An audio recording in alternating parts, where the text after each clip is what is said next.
నమస్తే SR7 news కి స్వాగతం. బుచ్చినాయుడు కండ్రింగ ప్రాథమిక ఆరోగ్య కేంద్రం టీబీ రహిత సమాజమే భారత లక్ష్యం. క్షయరహిత భారతదేశంగా చూడాలని మన ప్రధానమంత్రి టీబీ ముఖ్య భారత్ అనేటటువంటి కార్యక్రమాన్ని ఏర్పాటు చేసి కొన్ని గ్రామాలను ఎంపిక చేసి ఆ గ్రామాల్లో 14 సంవత్సరాలు పైబడిన వాళ్ళందరికీ టీబీ స్క్రీనింగ్ చేయాలని కార్యక్రమాన్ని ఏర్పాటు చేయడం జరిగింది. అందులో భాగంగా మన బుచ్చినాయుడు కండ్రింగ ప్రాథమిక ఆరోగ్య కేంద్రంలో ఆలతూరు, కొత్త కండ్రింగ, కనమనంబేడు, పెదపాలువీడు మరియు గాజుల పెళ్లూరు 5 గ్రామాలను సెలెక్ట్ చేయడం జరిగింది. ఈ గ్రామాల్లో 14 సంవత్సరాలు పైబడిన వయసు ఉండే వారందరినీ మరియు టీబీ లక్షణాలు కలిగి ఉన్నటువంటి వారికి అనగా 2 వారాల పాటు జ్వరము, దగ్గుతో పాటు కళ్ళు ఎర్రబడటం, కళ్ళతో పాటు రక్తపు జీరలు కనబడటం, దగ్గినప్పుడు రక్తం పడటం, నడిచినప్పుడు ఆయాసంగా ఉండటం, బరువు తగ్గడం, ఊపిరితిత్తుల్లో నొప్పిగా ఉండటం, ఈ లక్షణాలు ఎవరికైనా ఉన్నట్లయితే వారిని కూడా ఈ పరీక్షలు చేయడం జరుగుతుంది. బీపీ, షుగర్ ఉన్నవారు, క్షయ వ్యాధిగ్రస్తులు, ఇంట్లో ఉండేవారు, మద్యం సేవించేవారు, ఎయిడ్స్ పేషెంట్లు, మత్తు పదార్థాలకు అలవాటు పడిన వారు వీరందరూ కూడా ఖచ్చితంగా ఈ పరీక్ష చేయించుకోవడం అవసరం. ఎక్స్రే మిషన్ ఈ గ్రామాలకే తెచ్చి టెక్నీషియన్ ద్వారా ఎక్స్రేలు తీసి వారికి టీబీ ఉన్నట్లయితే నిర్ధారించడం జరుగుతుంది. నిర్ధారించిన వారికి ఉచితంగా చికిత్స 6 నెలల పాటు అందించి ఈ క్షయ వ్యాధిని వారికి పూర్తిగా నయం అయ్యేటట్టు చేయడం, వారి ద్వారా ఇతరులకు వ్యాపించకుండా అరికట్టడం మొదలగు చర్యలు జరుగుతాయి. వైద్యాధికారి డాక్టర్ మురళీధర్ రెడ్డి, డాక్టర్ ఉదయ్ కుమార్ మరియు ఆరోగ్యాధికారి వెంకటేశ్వర్ల ఆధ్వర్యంలో ఈ రోజు గాజుల పెళ్లూరు గ్రామంలోని ప్రజలకు ఈ పరీక్షలు చేయడమైనది. టీబీ సూపర్వైజర్ రామకృష్ణ పాల్గొని ఎక్స్రేలు తీయడమైనది మరియు ఆరోగ్య సిబ్బంది పాల్గొన్నారు. Reporting by SR7 news channel reporter B Ramachandrayya. Already ఒక పేషెంట్ టీబీ పేషెంట్ ఆ ఇంట్లో ఉన్నారనుకో, ఆ చుట్టుపక్కల ఉండే వాళ్ళు కూడా వచ్చే అవకాశాలు ఉంటుంది. రెండవది, ఈ స్మోకింగ్ చేస్తారు ఎక్కువగా, వాళ్ళకి వచ్చే అవకాశాలు ఉంటుంది. మూడవది, HIV పేషెంట్లు అంటారు, ఎయిడ్స్ పేషెంట్లు అంటారు, అటువంటి వాళ్ళకి కంపల్సరీ వస్తుంది. మూడవది, ఈ బీపీ షుగర్లు ఉన్నాయి కదా, అటువంటి వాళ్ళకి కూడా ఎక్కువ వచ్చే అవకాశాలు ఉన్నాయి. ఐదవది, కంపెనీల్లో పనిచేస్తారు, అట్టల ఫ్యాక్టరీ, డస్ట్ వచ్చే కంపెనీలు, ఆ కంపెనీలో పనిచేసే వాళ్ళకి కూడా ఈ టీబీ వచ్చే అవకాశాలు ఎక్కువగా ఉంటుంది. అందుకని గవర్నమెంట్ ఏం చేశారంటే, మనకు చుట్టుపక్కల కంపెనీలు ఉన్నాయి ఒకటి. రెండవది, టీబీ ఇప్పుడు ఎవరికి బీపీ షుగర్ ఎవరికి లేకుండా ఉంది, అందరికీ ఉంది. కాబట్టి ఎవరికి ఉంటుంది ఎవరికి లేదో తెలియదు. ఆ టీబీ క్రిములు ఎక్కడ నిక్షిప్తమై ఉంటుందంటే మన ఊపిరితిత్తుల్లో వచ్చి నిక్షిప్తమై ఉంటుంది.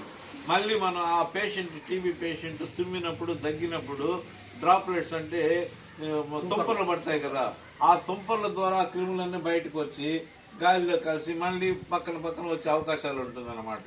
కానీ అది కనుక్కోవాలంటే మాత్రం ఎక్కడ ఉంటుంది? ఊపిరితిత్తుల్లోనే ఉంటుంది.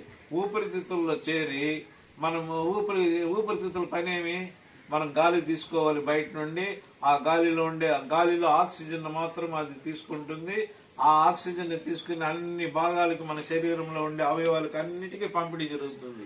ఆ ఆక్సిజన్ పంపిణీ జరిగితేనే మన అవయవాలన్నీ కరెక్ట్ గా పనిచేస్తాయి. ఆ ఆక్సిజన్ సప్లై లేదంటే అన్ని స్లోగా డెడ్ అయిపోతూ ఉంటుంది.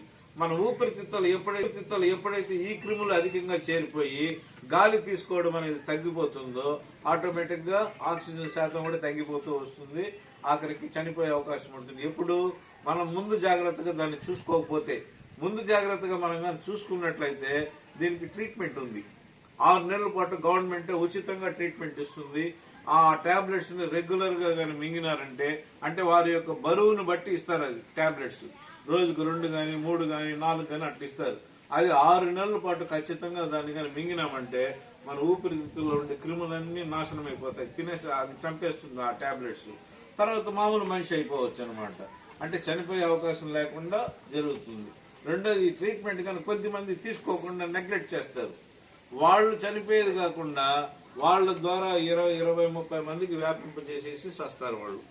కాబట్టి మనం ఏం చేస్తున్నామంటే గవర్నమెంట్ ముందుగానే ఆ ఎక్స్రే ప్లాంట్ అది 8 లక్షలు విలేజ్ కి, మీరు హాస్పిటల్కి రాలేరని విలేజ్ కి తీసుకుని వచ్చి అటువంటి సిమ్టమ్స్ ఉండే వాళ్ళకి అందరికీ చేసుకోండి అనేసి అంటున్నారు. ఇప్పుడు బీపీలు షుగర్లు అందరికీ ఉంటున్నాయి కాబట్టి స్మోకింగ్ చేసి బీడీలు తాగే వాళ్ళు ఉంటారు, సిగరెట్ తాగే వాళ్ళు ఉంటారు, మందు తాగే వాళ్ళు ఉంటారు.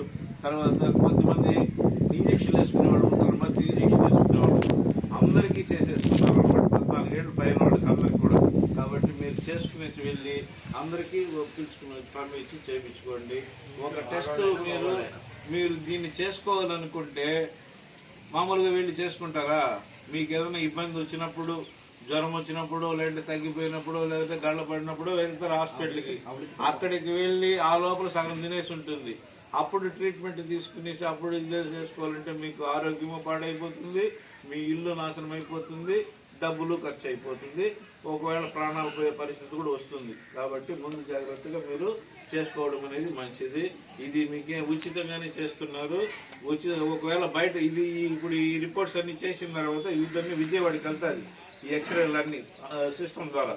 అక్కడ వాళ్ళు పరిశీలించి ఎవరికైనా ఆ సిమ్టమ్స్ ఉన్నట్లయితే వాళ్ళే డిక్లేర్ చేసి ఈ పేషెంట్ కి ఇతనికి ఈ పరిస్థితి ఉంది, ఈ టాబ్లెట్స్ ఇప్పించండి అనేసి వాళ్ళు రిపోర్ట్ పెడతారు. అప్పుడు మన ద్వారానే మీరు మళ్ళీ ఏడికి బయట పోవాల్సిన వల్ల మన ఆశా ఏఎన్ఎం ద్వారానే మీ ఇంటికి వచ్చి మీకు టాబ్లెట్స్ ఇచ్చి క్యూర్ చేయడం అనేది జరుగుతుంది. కాబట్టి మీరు చేసుకుని పోవడం కాదు తప్ప మీ చుట్టుపక్కల వాళ్ళని కూడా పంపించండి. 14 ఏళ్ళు పైన ఉండేవాళ్ళు